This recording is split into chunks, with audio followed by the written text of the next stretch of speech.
This call is now being recorded.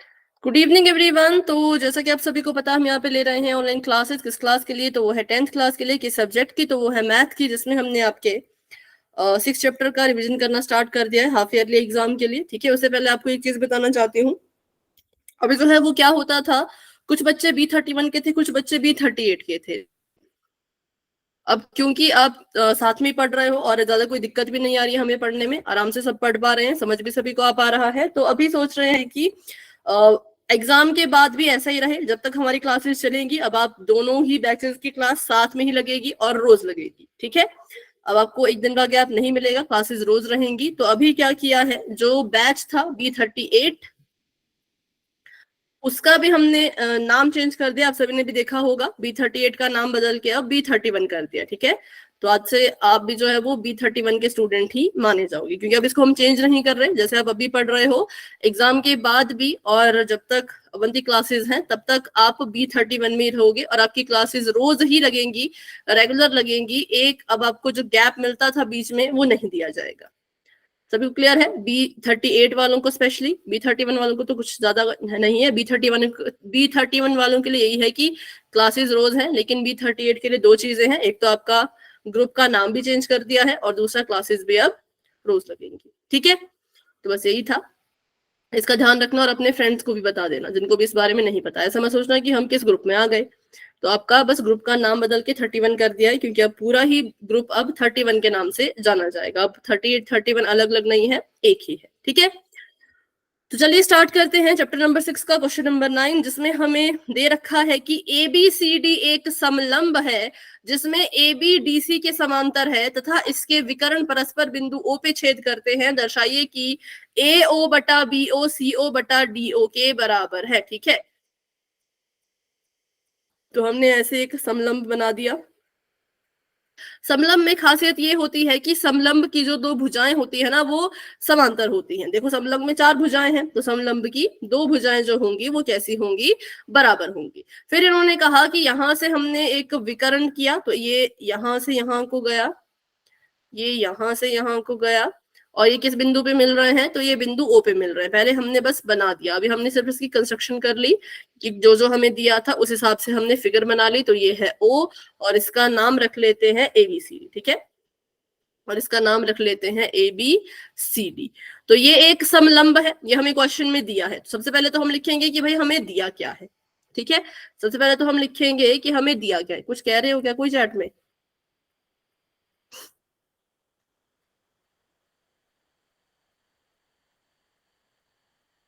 ना, ठीक है, तो क्या दिया है हमें वो लिख लेते हैं। हमें दे रखा है कि जो आपका ABCD है वो एक समलंब है। क्या है? ABCD एक समलंब है, तो इसको लिख लेना। पूरा लिखने में छोटा लिख लेती हूँ मैं, बस इसको सम लिखूंगी, समलंब खुद लिख लेना। ABCD एक समलंब है, और जो समलंब होता है उसमें क्या होता है, जो आपकी दो भुजाएं होती हैं इधर उधर वाली, वो आपस में समांतर होती हैं। तो हमने ये भी लिख दिया कि अगर ये समलंब है तो इसकी भुजाएं ऑब्वियस बात है कि समांतर होंगी। फिर विकर्ण O पे प्रतिच्छेद कर रहे थे, ये लिखने की जरूरत नहीं है। अब हमने यहाँ पे क्या सिद्ध करना है? तो सिद्ध हमने ये करना है कि जो आपका AO है, AO बटा BO, देखो क्वेश्चन नंबर 9 है ये, जो बहुत से बच्चे जिसमें कंफ्यूज रहे थे, तो इसको ध्यान से सीखो। सिद्ध करना है कि AO बटा BO बराबर है CO बटा DO के। ठीक है, अब इसका प्रमाण करते हैं। प्रमाण करने के लिए हमें पहले अपनी मर्जी से एक कंस्ट्रक्शन करनी पड़ेगी। हमें इसको प्रूव करने के लिए अपनी मर्जी से एक रचना करनी पड़ेगी। तो चलिए एक रचना करते हैं।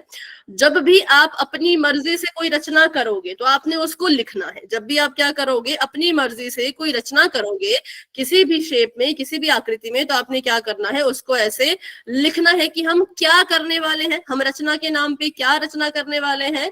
तो हम क्या करेंगे, हम यहां पर एक रेखा लेंगे O से इस तरफ को। ठीक है, ऐसे हमने एक जो है वो लाइन बनाई डॉटेड, और इसको हमने नाम दे दिया E। तो ये लाइन का नाम बन गया EO। इस लाइन का नाम क्या बन गया? EO। अब ये जो रचना है ये हमने कुछ इस तरह से की है, हमने EO को कुछ इस तरह से बनाया है कि जो EO है वो AB के समांतर है। ठीक है, वो किसके समांतर है? ए बी के समांतर है। अब मैं अगर आपसे यहाँ पे एक सवाल पूछूं कि क्या ये जो मैंने ईओ रेखा बनाई जो ए बी के समांतर है, क्या वो डीसी के भी समांतर होगी? हाँ या ना? Yes ma'am, yes ma'am. आप इसको कैसे प्रूव कर सकते हो? आप इसको कैसे प्रूव कर सकते हो कि इसके मतलब आप कैसे बोल सकते हो कि समांतर है? Ma'am A B D C के क्योंकि ए समांतर बी है। डी सी के समांतर है इसलिए। ठीक है, क्योंकि हमें क्वेश्चन में दे रखा था कि ए बी जो है वो सी डी के या डीसी के समांतर है, और अभी हमने क्या किया, एक रेखा बनाई जो ए बी के समांतर थी। तो अगर ए बी ईओ के समांतर है और अगर ए बी सी डी के समांतर है, तो इसका मतलब सी डी और ईओ भी एक दूसरे के समांतर होगी। ठीक है, अगर ए बी सी डी के भी समांतर है और ए बी जो है वो ईओ के भी समांतर है, तो इसका मतलब सी डी और ईओ भी आपस में समांतर रेखाएं हुई। तो यहां से, क्योंकि हमें क्वेश्चन में दे रखा था, इसलिए हम ये लिख पाएंगे। अगर क्वेश्चन में नहीं दिया होता तो नहीं लिख पाते। तो हमने लिख दिया कि ये तीनों ही रेखाएं आपस में कैसी हैं? समांतर है। हमने रचना की है, हम जो है वो क्वेश्चन को सॉल्व करने के लिए हमें रचना करनी पड़ी। और रचना जब भी करते हैं, अपनी मर्जी से जब भी कोई चीज करते हैं, तो हमेशा उसको लिखना है। जैसे कि मैंने लिख दिया कि मैंने एक रेखा खींची ईओ, इस तरह से खींची है कि वो ए बी के समांतर है। अब ए बी तो सी डी के समांतर था, तो इसका मतलब ये जो ईओ है ये सी डी के भी समांतर खुद ब खुद हो गई। अब हमने इसको प्रूव करना है, वो हमें पता है किससे करना है, बीपीटी से, है ना। अपना जो भी हमारी थ्योरम है, समानुपाती थ्योरम, उससे हमने इसको प्रूव करना है। तो पहले इसको देखते हैं आकृति को। अगर अभी हम ध्यान से देखें तो यहाँ पे बन रहे हैं दो त्रिभुज। कितने त्रिभुज बन रहे हैं? दो त्रिभुज। ठीक है, तो उन त्रिभुज को बना लेते हैं पहले। एक त्रिभुज बन रहा है ऐसा, ए बी। ठीक है, एक त्रिभुज बन रहा है ऐसा एडीबी नाम का। तो अगर मैं त्रिभुज एडीबी को लेके चलूं, तो मुझे बताओ इसमें जो थ्योरम लगेगी, जो प्रमेय लगेगी, वो यहाँ पे क्या करेगी? ए अपॉन ई डी और ठीक है, बराबर ए है upon E D, BO upon D O. B O upon D O. ठीक है, तो एक त्रिभुज ये बना था, तो हमने इसके हिसाब से लिख दिया। तो इसके हिसाब से लिख लेते हैं कि त्रिभुज कौन सा? त्रिभुज ए डी बी में। रचना करने के बाद हम लिखेंगे किसमें? तो त्रिभुज ए डी बी में। किसमें? त्रिभुज ए बी डी लिख लो, डी बी लिख लो, कुछ भी लिख लो। इसमें क्या हो जाएगा, जब हम लगाएंगे अपनी समानुपाती थ्योरम, तो हम पाएंगे कि जो ए ई बटा ईडी का अनुपात है वो किसके समान है? बीओ बटा डीओ के। क्योंकि हमें दे रखा है ना क्वेश्चन में, हमें दे रखा है कि समांतर है, और हमने ईओ को भी समांतर माना था। तो अगर कोई रेखा समांतर होती है तो क्या करती है? वो उस त्रिभुज की भुजाओं को समानुपाती बना देती है या समान अनुपात में बांट देती है। ठीक है, चलो अब इसको आगे बढ़ते हैं और दूसरा वाला त्रिभुज देख लेते हैं जिसमें ईओ भी हो। तो वो मुझे लग रहा है होगा एसीडी, है ना। कौन सा होगा? एसीडी। मतलब ये और ये। ठीक है, और इसमें आपका ये है ईओ। तो बताओ ये ईओ क्या करेगा? कैसे कैसे इनको जो है वो अनुपात में बांटेगा? ए अपॉन ई डी बराबर ए अपॉन क्यू और अपॉन सी क्यू। क्यू नहीं बेटा, वो ओ है। क्यू को ना ऐसे लगता है, देखो क्यू को लगता है नीचे से, ओ को लगता है ऊपर से। ठीक है, ए ई अपॉन ई डी बराबर ए ओ अपॉन सी ओ। ठीक है। तो त्रिभुज एबीडी में ये किया हमने, और त्रिभुज दूसरा लेते हैं। तो त्रिभुज एडीसी में क्या करेंगे? एडीसी में क्या हो जाएगा? जो अनुपात है वो हो जाएगा कि जो एई बटा एडी है वो बराबर है एओ बटा ओसी के, या फिर एओ बटा सीओ के। ठीक है, अब यहाँ पे इसकी तुलना करें। ये हमारा समीकरण नंबर 1 है, ये हमारा समीकरण नंबर 2 है। जब इन दोनों की तुलना करेंगे तो क्या मिलेगा?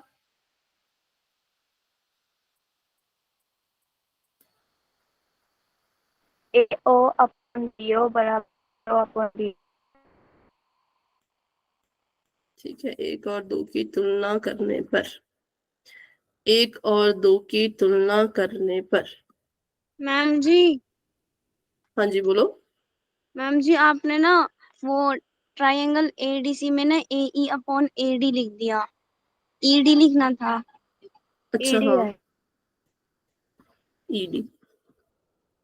अब हमने इसकी तुलना की तो AE बटा ED जो है वो इसके भी बराबर है और AE बटा ED जो है वो इसके भी बराबर है। तो मैंने बताया था अगर A B के भी बराबर हो और अगर A C के भी बराबर हो तो C और B भी आपस में बराबर होते हैं। तो यहां से हमें पता चल गया कि जो हमारी ये BO बटा DO है, क्या है, जो BO बटा DO है वो बराबर है किसके, वो बराबर है AO बटा OC के। लेकिन अगर हम क्वेश्चन में देखें तो क्वेश्चन में हमें ये नहीं पूछा है, क्वेश्चन में हमें पूछा है कि ये साबित करो कि जो AO बटा BO है वो बराबर है CO बटा DO के। तो इसके लिए हम क्या करेंगे, इसके लिए बस हम इनकी जगह को बदलेंगे। अब जगह कैसे बदलते हैं, बिल्कुल सिंपल है, ठीक है।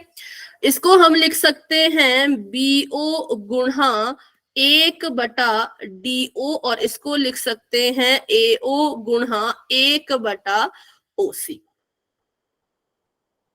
अब अगर मैं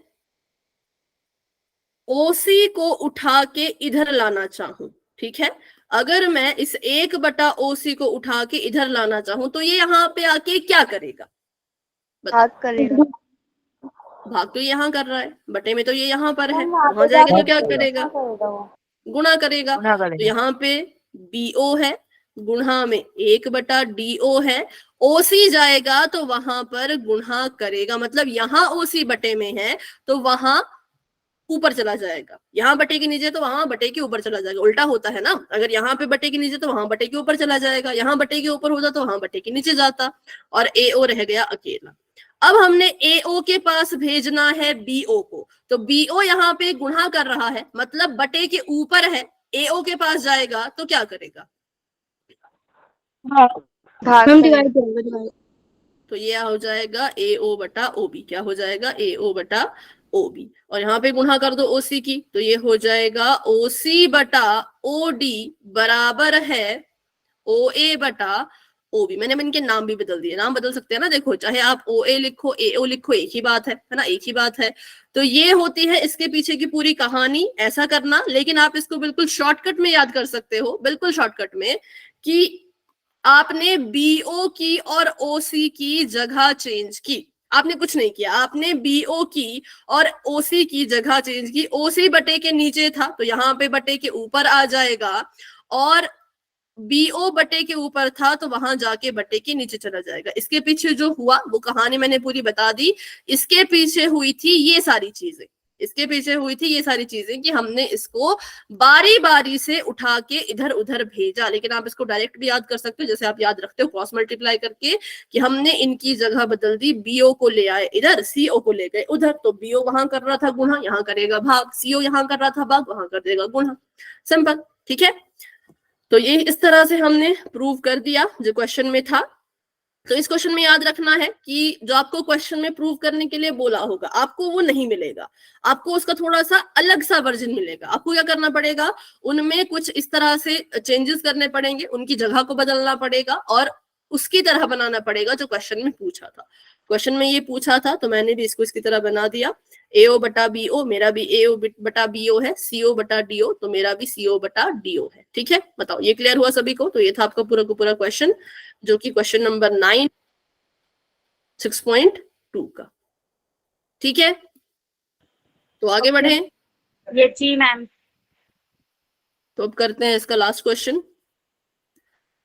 तो अब आपको यहाँ पर कहा है कि एक चतुर्भुज है। देखो इन शब्दों को ना ध्यान से पकड़ा करो, जब क्वेश्चन पढ़ते हो तो इन शब्दों को बिल्कुल ध्यान से पकड़ा करो कि ये आपका अब चतुर्भुज है। अगर हम पिछले वाले क्वेश्चन की बात करें तो पिछले वाले क्वेश्चन में हमें कहा था कि भाई जो ABCD है वो समलंब है। क्या है? समलंब है। तो समलंब की प्रॉपर्टी होती है, समलंब की प्रॉपर्टी होती है कि उसकी जो ऑपोजिट साइड होती है वो समांतर होती है, ठीक है। और हमें क्वेश्चन में, लेकिन अगर क्वेश्चन में सिर्फ इतना ही दिया जाए कि समलंब है और ये ना लिखा हो तब भी ये होगा, क्योंकि समलंब की प्रॉपर्टी ही वो होती है, समलंब का गुण ही ये होता है कि उसकी ऑपोजिट साइड्स, उल्टी साइड का एक जोड़ा, उल्टी साइड का एक जोड़ा समांतर होता है और उल्टी साइड का दूसरा जोड़ा समांतर नहीं होता है, ठीक है। तो यहाँ पे आपको बोला है चतुर्भुज, चतुर्भुज की ऐसी कोई खास प्रॉपर्टी होती नहीं, तो अभी हम इसको बस ऐसे ही बना देते हैं, ठीक है।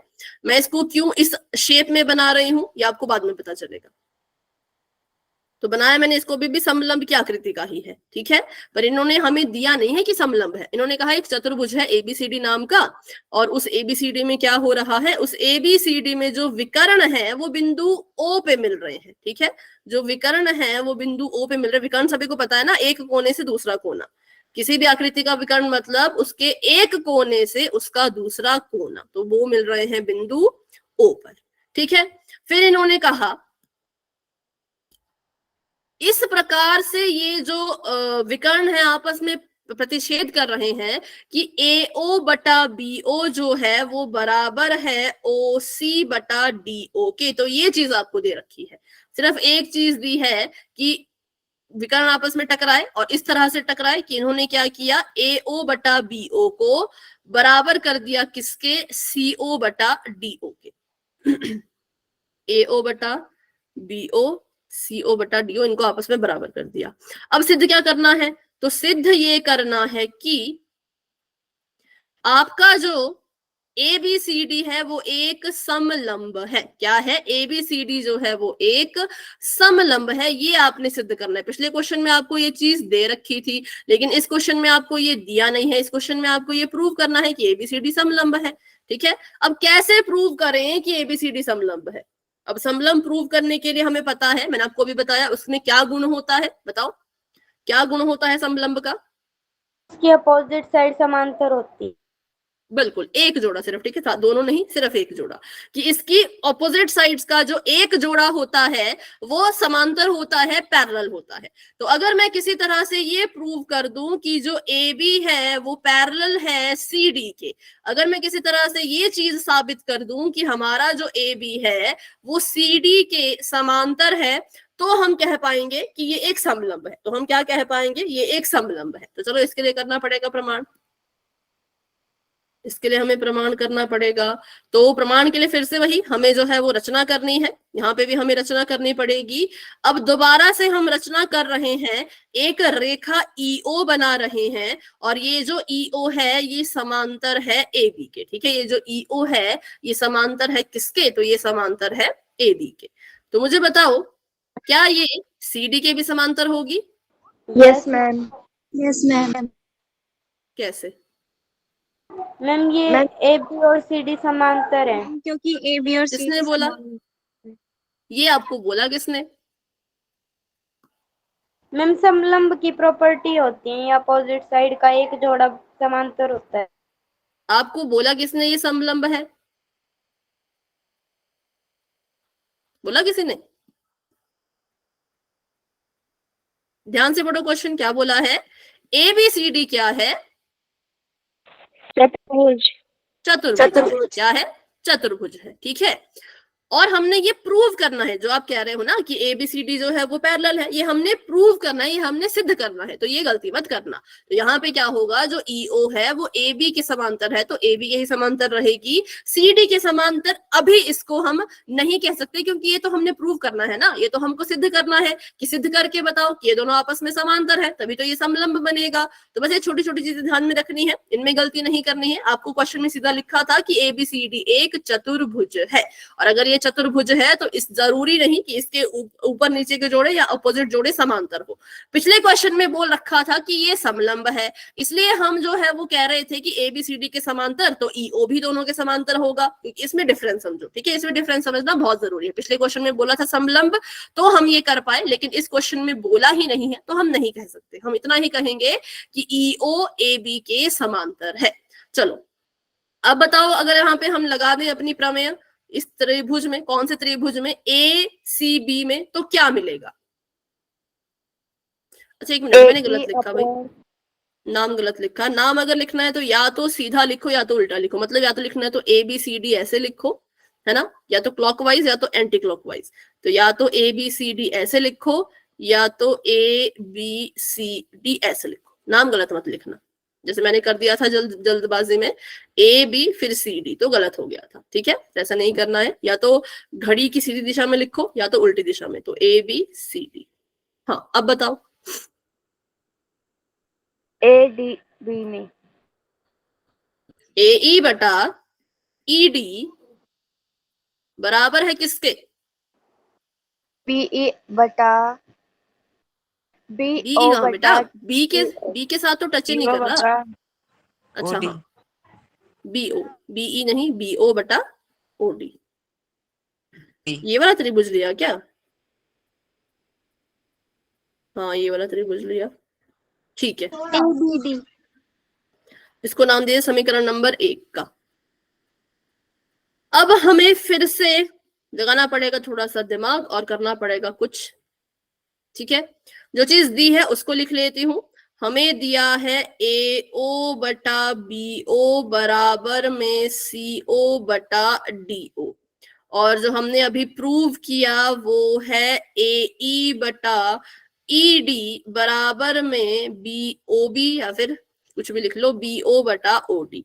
ठीक है, ये हमने किया प्रूव और ये हमें दिया था। अब हम इनकी तुलना करेंगे, पर इनकी तुलना करने के लिए क्या करना पड़ेगा, हमें इनको उल्टा फुल्टा करना पड़ेगा। ठीक है, इनको क्या करना पड़ेगा, इनकी जगह बदलनी पड़ेगी, क्योंकि मुझे BO चाहिए ऊपर, DO चाहिए नीचे, तभी कुछ क्वेश्चन आगे बढ़ेगा। ठीक है, अब यहाँ पे ध्यान रखना, क्वेश्चन नंबर 10 अगर आएगा आपको, यहाँ पे आपने ध्यान रखना है कि जो चीज आपको दे रखी थी उसको भी उठाओ, और जो चीज आपने अभी प्रूव की उसको भी उठाओ, और जो चीज दे रखी है इसको बदलने की कोशिश करो। तो बदलो इसको जरा। अब कैसे बदलेंगे हम, अगर यहाँ पे BO बटा DO आएगा तो यहाँ पे क्या आएगा, बताओ, जगह बदलो इनकी। CO बटा डी ओ बटे CO हो जाएगा। ठीक है, बिल्कुल ये हो जाएगा। AO की जगह पे AO, और BO की जगह पे आ जाएगा CO, CO की जगह पे चला जाएगा BO, और DO तो DO ही रहेगा। ठीक है, तो इसको हम नाम देते हैं समीकरण नंबर 2 का, और इसको नाम देते, ये तो समीकरण नंबर 1 था ही। अब करो जरा 1 और 2 की तुलना। अब क्या निष्कर्ष निकालोगे इन दोनों को देख के? ए ओ बटे AE बराबर अपॉन है ED ए और इक्वल टू में AO अपॉन CO। ठीक है, तो इन दोनों को हमने देखा कि जो BO बटा DO था वो इसके बराबर था, और BO बटा DO इसके भी बराबर है। तो अगर ये इन दोनों के बराबर है तो इसका मतलब ये दोनों खुद भी बराबर होंगे। तो समीकरण नंबर 1 और 2 की जब हमने तुलना की तो हमने पाया कि जो AO बटा CO है वो बराबर है AE बटा ED के। ठीक है, ये हमने यहां से निष्कर्ष निकाल दिया, इसको नाम दीजिए समीकरण नंबर 3 का। अब इसको जरा फिगर में देखते हैं। ए याद रखना, AO बटा CO, AE बटा, इसको लिख लेते हैं, यहाँ पे लिख लेते हैं, AO बटा CO बराबर आया किसके, AE बटा ED के, है ना। चलो तो फिर देखो यहाँ पर AO बटा CO कहाँ है, AO कहाँ है, CO, ADC AO ADC। CO AE ED।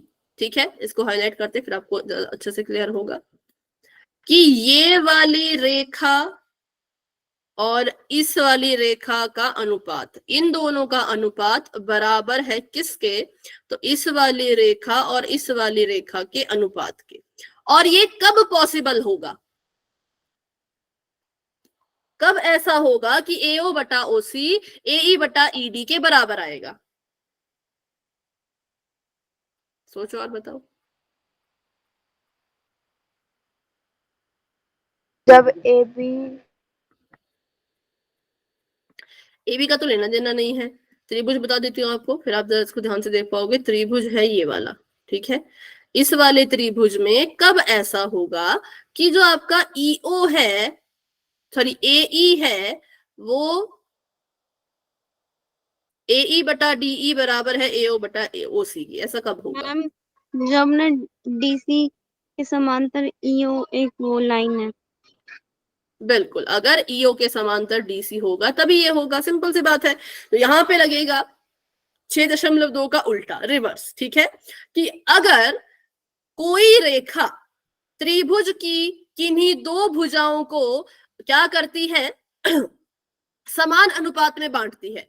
अगर कोई रेखा त्रिभुज की किन्हीं दो भुजाओं को समान अनुपात में बांटती है तो वो भुजा उस त्रिभुज की तीसरी भुजा के समांतर होगी। वो भुजा उस त्रिभुज की तीसरी भुजा के समांतर होगी। तो यहां से एक कंक्लूजन और निकला कि भाई जो ईओ है वो डीसी के समांतर है। किसके? ईओ है वो डीसी के समांतर है। चले हम कहां से थे? चले थे हम कहां से? तो हमने क्या किया था, एक रेखा खींची थी ईओ नाम की जो एबी के समांतर थी। ठीक है, एबी के समांतर थी तो हमने वहां पे प्रमेय लगाई, प्रमेय लगा के अपना जो भी रेशो, जो भी समानुपात निकल रहा था निकाल दिया। वो समानुपात निकाल के लिख दिया यहाँ पर, और जो चीज आपको क्वेश्चन में दी थी, क्वेश्चन में भी आपको एक समानुपात दिया था, उसको आपने लिख दिया यहाँ पर। फिर हमने इन दोनों को एक जैसा बनाने की कोशिश की। तो हमने क्या किया, जो क्वेश्चन में दे रखा था उसकी बस जगह बदली, और जगह बदलने से क्या हो गया, ये वाली चीज बराबर आ गई, पहले इसके और बाद में इसके। अब हमें पता है अगर कोई एक चीज दो चीजों के बराबर आती है तो पहली और तीसरी चीज भी आपस में बराबर हो जाती है। तो यहां से निष्कर्ष निकला कि जो AO बटा CO है वो AE बटा ED के बराबर है, मतलब इनका जो अनुपात है वो बराबर है। अब इनका अनुपात बराबर है तो हम वापस से गए अपनी फिगर में, देखा कि भाई कहाँ है ये दोनों, कहाँ पर ये दोनों लाई करते हैं। तो यहाँ पर था कि इसका इसका इसका इसका अनुपात बराबर आ रहा था। और अगर ऐसा होता है, किसकी वजह से अनुपात बराबर आ रहा है, तो इस रेखा की वजह से। अगर ये रेखा, किसी भी त्रिभुज की कोई रेखा अगर त्रिभुज की दो भुजाओं को समान अनुपात में बांटती है तो वो रेखा त्रिभुज की तीसरी भुजा के समांतर आती है। तो EO DC के भी समांतर आ गई। चले हम कहां से थे? चले थे हम कि EO AB के समांतर है। ठीक है, और अंत में क्या हुआ, अंत में हमने ये प्रूव कर दिया कि EO CD के भी समांतर है। तो अब यहां से एक और चीज क्या साबित हुई इन दोनों को देख के क्या निष्कर्ष निकला? ABCD के समांतर है। बिल्कुल, AB भी CD के समांतर है, और यही तो हमने प्रूव करना था। ये तो हमें क्वेश्चन में कहा था। देखो वैसे क्वेश्चन में कहा नहीं था, लेकिन वही चीज अगर आपको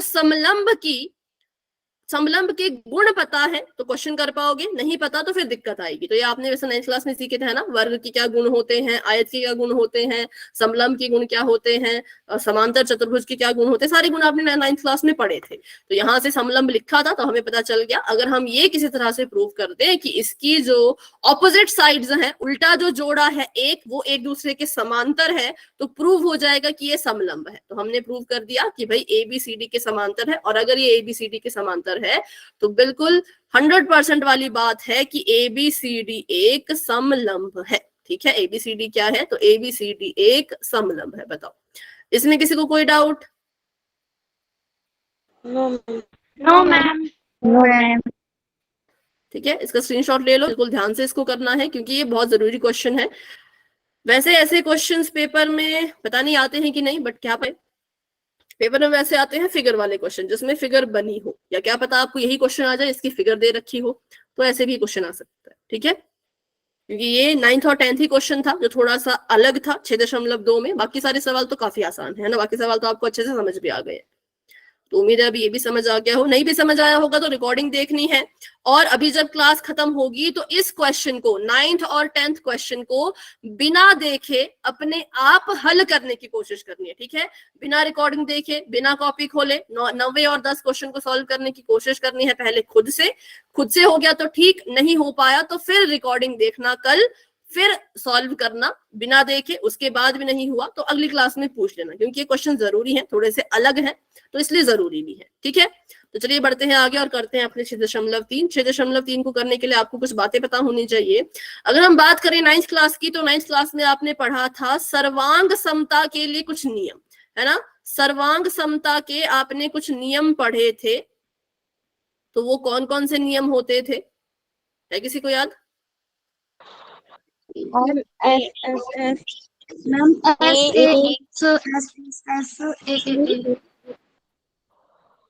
कौन कह रहा है?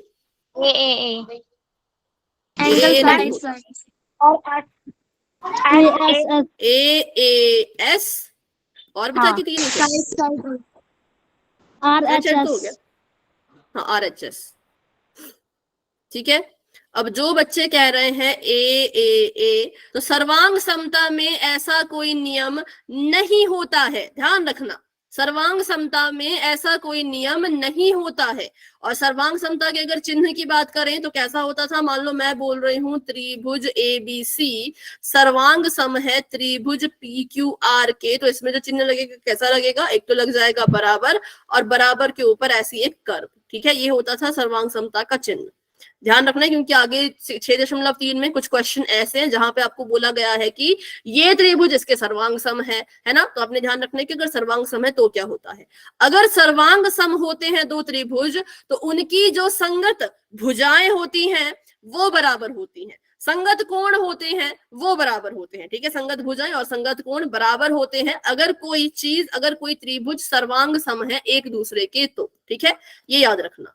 और अब बात करते हैं समरूपता की, तो समरूपता के लिए भी ऐसे कुछ नियम बने हैं, समरूपता के लिए भी ऐसे कुछ नियम बने हैं जो कि यहाँ लिख रखे हैं। तो ये मैंने पेज नंबर है आपका, पेज नंबर तो नहीं पता लेकिन ये है आपका जो समरी होती है ना एंड में, चैप्टर के एंड में जो समरी होती है वहां पे थे, ठीक है, ये सारी लाइनें मैंने वहां से ली है। यदि दो त्रिभुजों के संगत कोण बराबर हो और उनकी संगत भुजाएं एक ही अनुपात में हो तो उसको हम कहेंगे कि वो त्रिभुज समरूप है, ठीक है, क्योंकि यहाँ पे बात हो रही है एंगल की तो हम इसको लेते हैं ए समरूपता कसौटी। ध्यान रखना ए समरूपता कसौटी सिर्फ और सिर्फ आपका जो समरूपता है उसके लिए होती है, सर्वांग समता के लिए ऐसी कोई भी प्रॉपर्टी या ऐसा कोई भी नियम नहीं होता, सर्वांग समता के लिए ऐसा नहीं होता, समरूपता के लिए होता है। फिर इन्होंने कहा यदि त्रिभुजों में, और ये सभी त्रिभुज के लिए है, ठीक है, किसके लिए है, सिर्फ और सिर्फ त्रिभुज के लिए, हर आकृति के लिए नहीं है, सिर्फ किसके लिए है, त्रिभुज के लिए।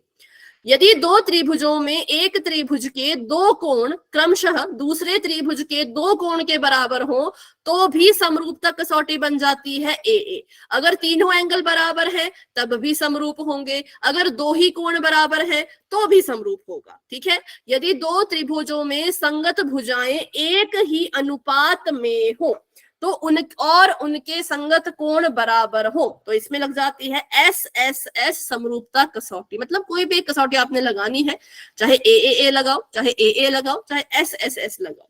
यदि किसी त्रिभुज का एक कोण दूसरे त्रिभुज के एक कोण के बराबर है तथा इन कोणों के अंतर्गत आने वाली भुजाएं एक ही अनुपात में है तो भी दोनों त्रिभुज समरूप होते हैं, तो इसको कहते हैं एस।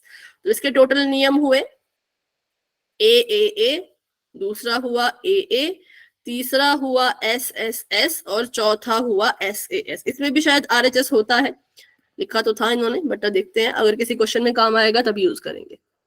तो लिख लो इनको, यह है समरूपता के लिए कसौटियां, ठीक है। सर्वांग समता मत लिखना, किसके लिए है ये, समरूपता के लिए।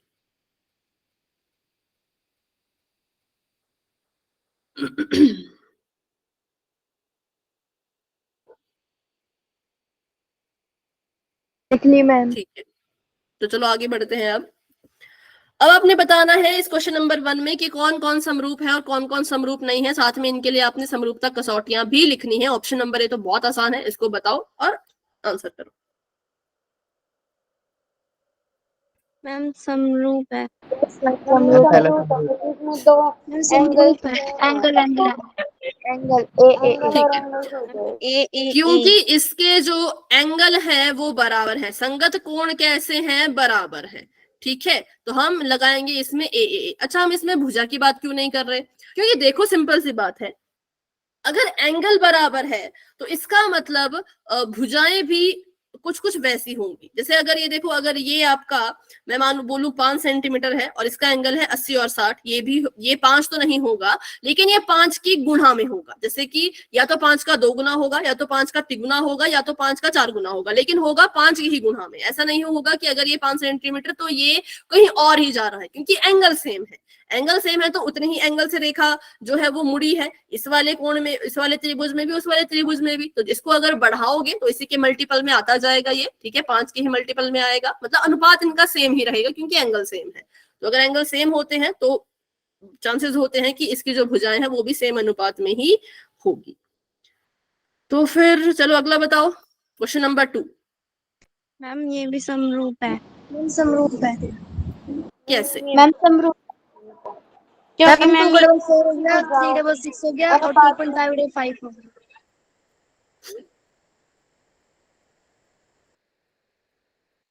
ठीक है, ये भी समरूप है क्योंकि आपने ठीक कहा। अब देखो त्रिभुज का क्या होता है ना, ऐसा मत सोचना कि जैसा ये बना है वैसा ये भी बना होगा तो ये वैसा ही बना हुआ, पर इसको घुमा फिरा के भी दे सकते हैं, जरूरी नहीं कि जैसा ये वैसा ये हो। अगर मैं इसको घुमा दूं थोड़ा सा, है ना, तो ये क्या हो जाएगा, क्या पता इसकी तरह दिखने लग जाए। तो त्रिभुज के केस में ऐसा नहीं होता कि हर बार आपको जो आकृति दी हो वो बिल्कुल सेम दी हो। अगर मैं ऐसे इसको उल्टा कर दूं, ठीक है, देखो ये वाला त्रिभुज है, अगर मैं इसको उल्टा कर दूं मतलब ये 5 आ जाएगा नीचे, उल्टा किया मैंने इसको तो ये चला जाएगा 4 ऊपर और 6 आ जाएगा ऐसे, ठीक है। अगर मैं इसी त्रिभुज को मोड़ दूं तो ये आ जाएगा आपका 5 4 6।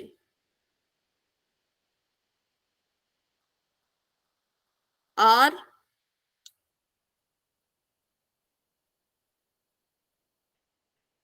Q P, नहीं गलत हो गया, कुछ नाम गलत हो गया। 5 मैम है कसौटी PR, कैसे कितना पड़ेगा? ये है Q PQ।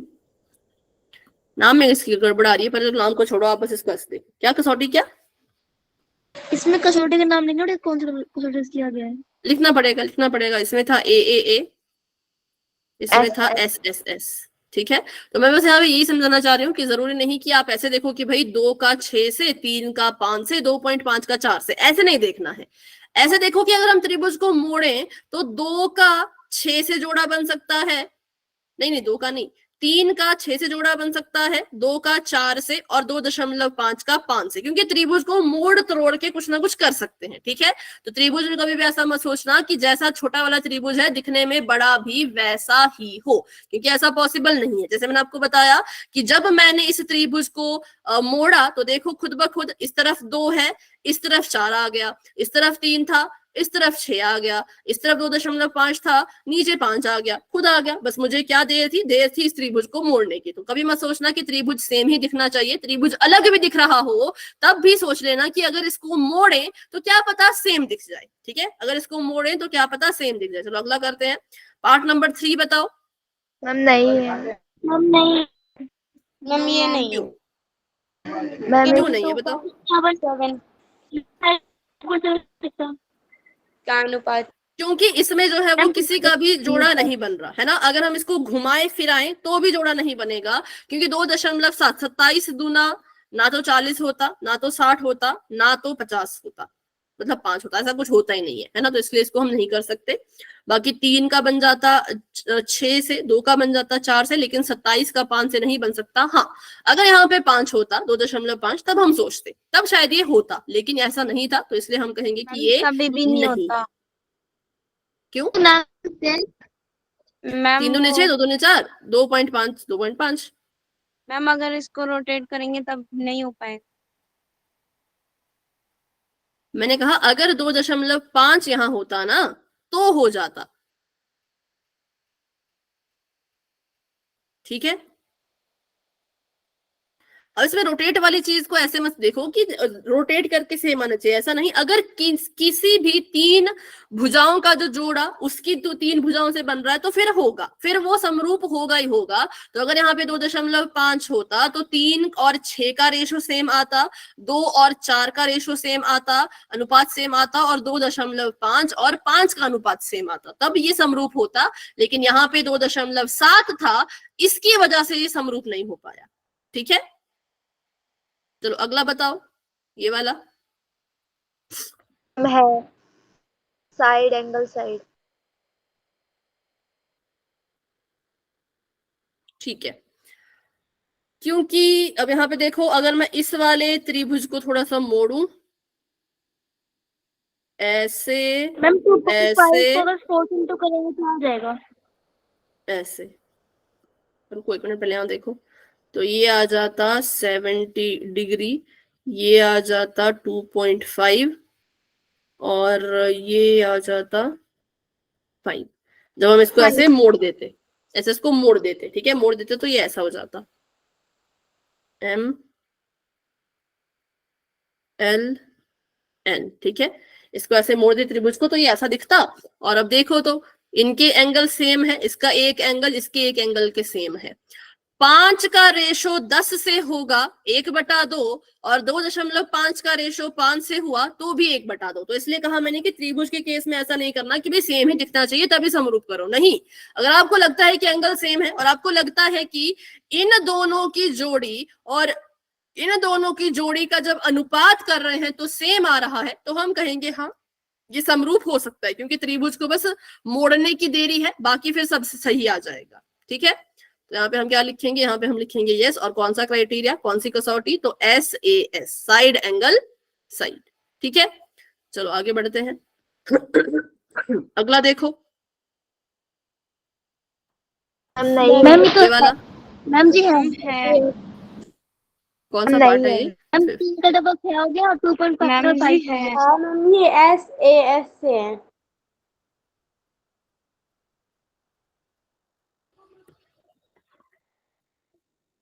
अगर हम इसको ध्यान से देखें,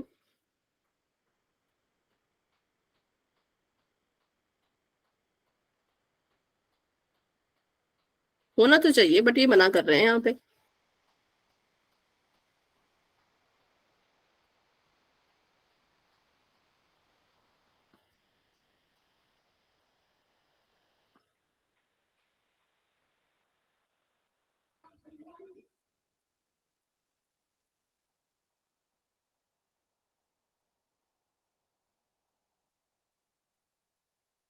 नहीं है। देखो क्यों नहीं, क्योंकि जब इसको मोड़े अगर मैं इसको ऐसे मोड़ दूं, 80 को अगर मैं ऊपर लिख दूं, है ना, मतलब 80 डिग्री ऊपर चला गया,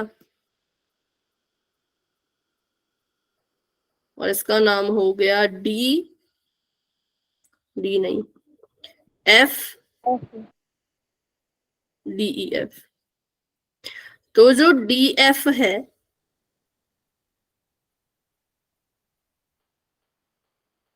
या फिर यहाँ पे आएगा ये, इसको ऊपर किया तो D जाएगा इधर, E आ जाएगा इधर, हाँ ऐसा होगा ये। ठीक है, इसको मोड़ के 80 ऊपर को जाएगा ना, 80 ऊपर जाएगा, डी मैम इस तो साइड आएगा, डी उस साइड आएगा। लिखा था। रुको, अगर इसको ऐसे मोड़े, D इधर, E इधर, ठीक है, तो DF 5 और EF 6। ठीक है, और इसको नहीं मोड़ा है, इस वाले को हमने नहीं मोड़ा है, तो इसको ऐसे रहने देते हैं। तो ये आ गया आपका 80 इधर और ABC। तो इसकी जो ये वाली भुजा है 2.5 और इसकी ये वाली भुजा है 3।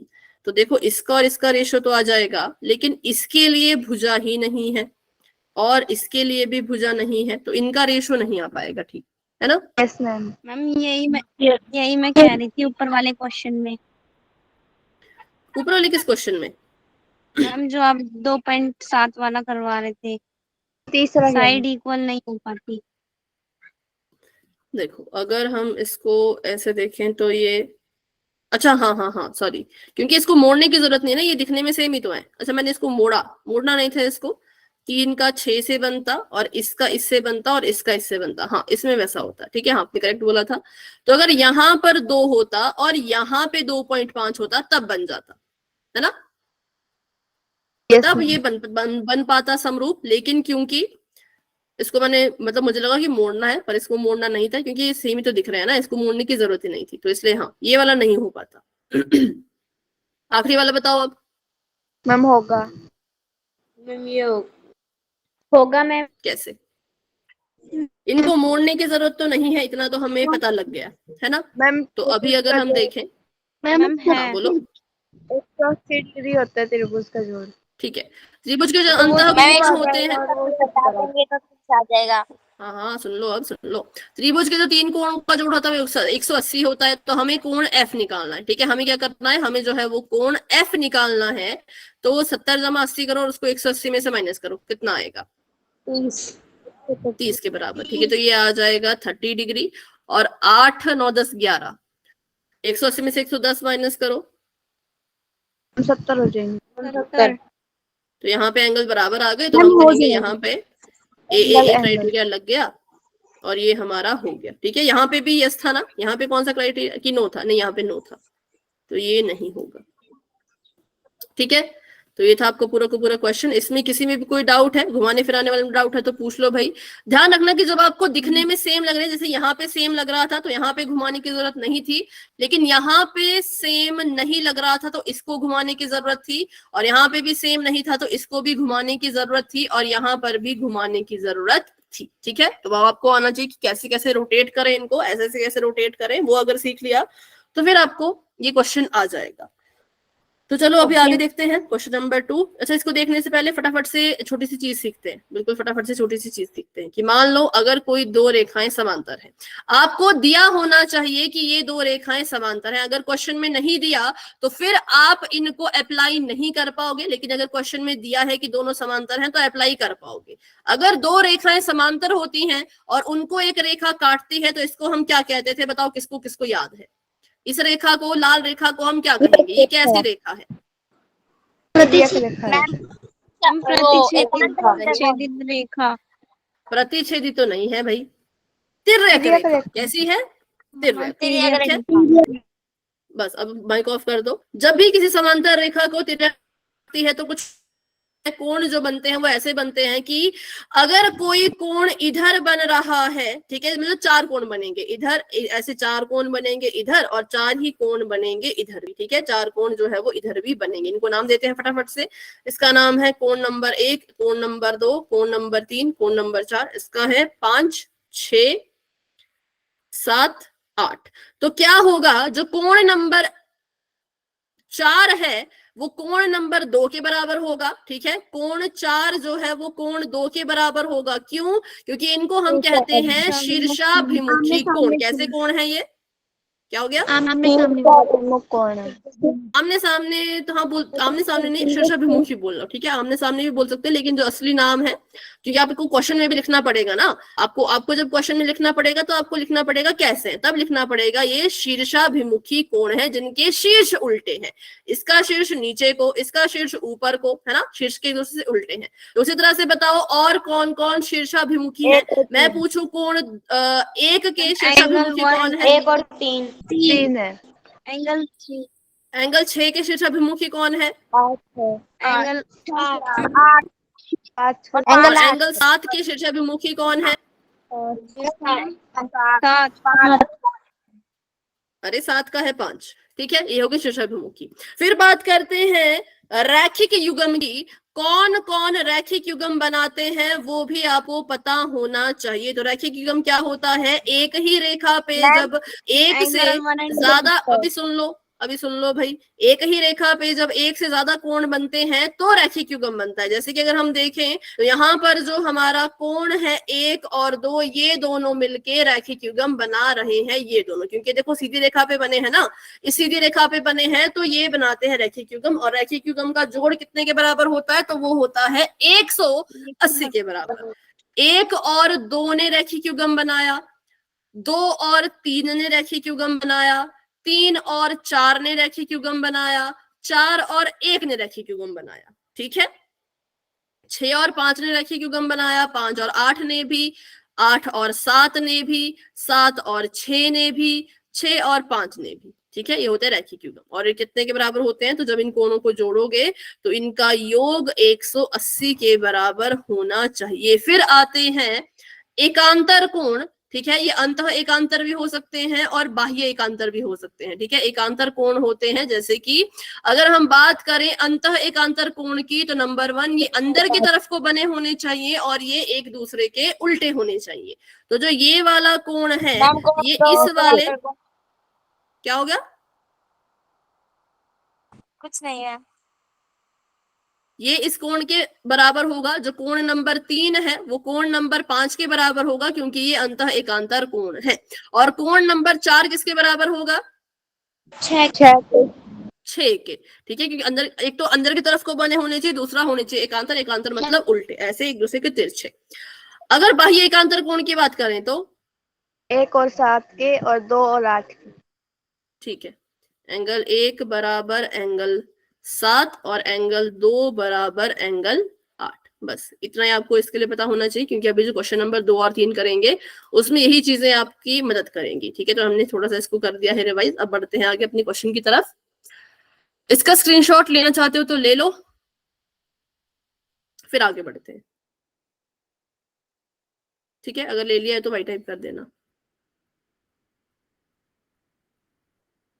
शीर्षाभिमुखी, रैखिक युग्म, अंतः एकांतर, बाह्य एकांतर, ये आपको पता होना चाहिए, जो कि कुछ बच्चों को पहले से पता भी था, और जिसको नहीं पता था वो भी इसको याद रखना। ठीक है, तो क्वेश्चन नंबर 2 देखते हैं। क्वेश्चन नंबर 2 में हमें कहा है कि भाई ये जो आपके दो त्रिभुज हैं ये एक दूसरे के समरूप है। अच्छा, समरूप का सिंबल डिस्कस नहीं किया।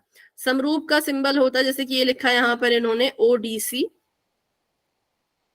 समरूप है किसके? त्रिभुज ओबीए के। ठीक है, तो ये होता है समरूप का सिंबल। सर्वांग सम होता तो बराबर के ऊपर ऐसे लगाते, समरूप है तो बराबर नहीं, बस ऐसा निशान लगाया।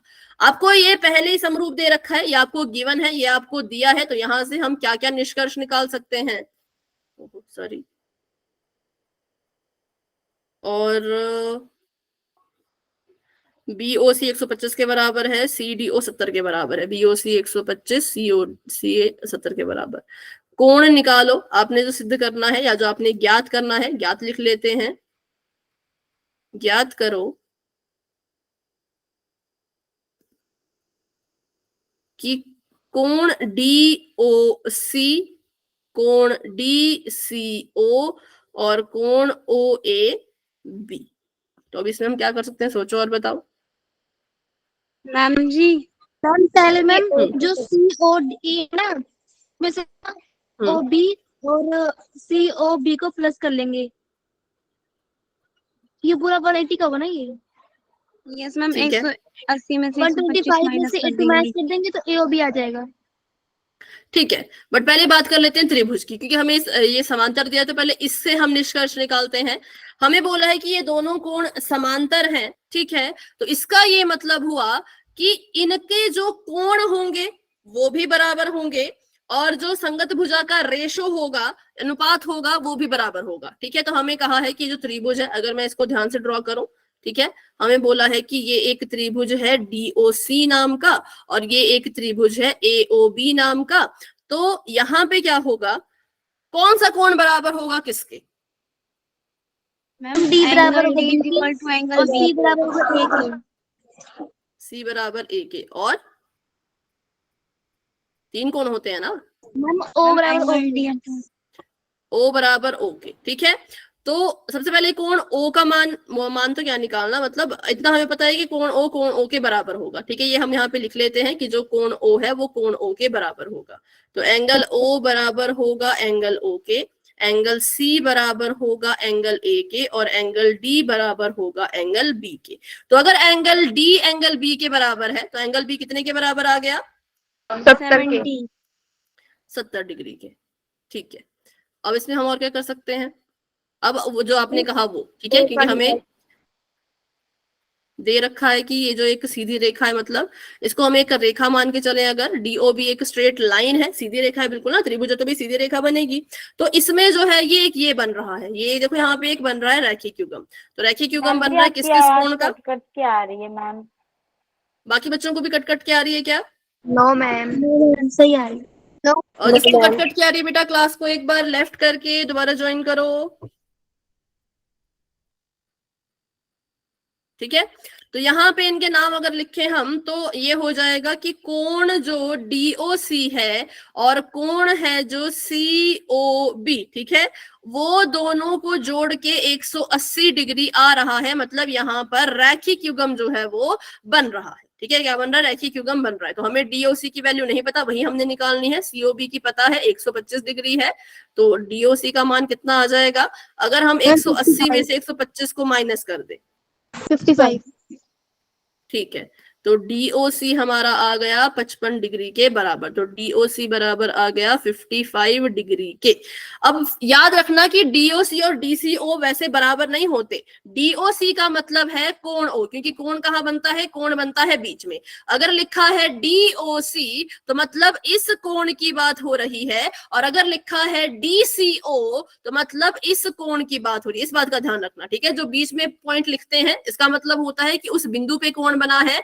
वैसे तो यहाँ पे वैल्यू सेम ही आएगी, लेकिन ऐसा सोचना मत कि सेम होता है। DOC यहाँ पे 55 डिग्री है और DCO निकालो जरा, तो ये आ गया 55 डिग्री और DCO निकालो तो हमें पता है ये त्रिभुज है। त्रिभुज के अंतः कोणों के जो योग होता है वो होता है कितना, 180। तो कर दो 180 में से 55 कर देंगे और 180 माइनस कर देंगे, तो ये भी आ जाएगा 55। ठीक है, ये भी कितना आ गया, तो ये भी आ गया 55 डिग्री के बराबर। अब बात करते हैं OAB, कोण इसकी, ये कितने के बराबर होगा? मैंने 55 की 55 की, क्योंकि हमने अभी अभी कहा था कि जो कोण A है वो कोण C के बराबर है। क्यों? क्योंकि समरूप त्रिभुज है तो इसके जो संगत कोण होंगे वो बराबर होंगे और संगत भुजाओं का अनुपात सेम होगा। ठीक है, तो इसलिए जो कोण C का मान आया वही A का होगा, जो D का मान आया वही B का होगा, और जो O का मान आया वही इस O का मान भी होगा। कितना था इसका, 70 डिग्री, तो ये भी 70 ही आएगा। 70 आएगा, कितना आएगा देखो जरा, नहीं 55, सॉरी 55, 70 नहीं 55। ठीक है, तो बस ये हमने इस क्वेश्चन को सॉल्व कर लिया। इसमें देखो हमने वो वाला तरीका क्यों नहीं अपनाया, ये वाला तरीका क्यों नहीं अपनाया, इसमें बता सकता है कोई? ये वैसे भी 180 का था ट्रायंगल तो बन जाता है। ये तो इसका रीजन नहीं है। दो एंगल मिलाकर ट्रायंगल अपना मिल जाता है। मुझे बस ये रीजन जानना है कि हम ऐसा भी तो कर सकते थे ना, कि हम बोल सकते थे कि कोण C कोण A के बराबर इसलिए है क्योंकि ये अंतः एकांतर कोण है, पर मैंने ऐसा क्यों नहीं बोला? बता रही समरूप है, नहीं होता है, नहीं तो समरूप है मतलब, तो उससे क्या हुआ? मैम क्वेश्चन लिखते अगर समरूप है तो कर देते। क्वेश्चन में तो समरूप ही दिया था ना, देखो दिया तो समरूप है। समरूपता से तो हमने सॉल्व किया ना, समरूपता से तो हमने सॉल्व किया। तो इसका कारण ये है क्योंकि मैंने पीछे बता दिया था कि जब ये रेखाएं एक दूसरे के समांतर होंगी और ऐसा आपको क्वेश्चन में कहा होगा, तभी ये फॉर्मूले नहीं, ये एंगल्स काम आएंगे, नहीं तो ये काम नहीं आएंगे। अब आप बोलोगे तो रैखिक युग्म क्यों बनाया?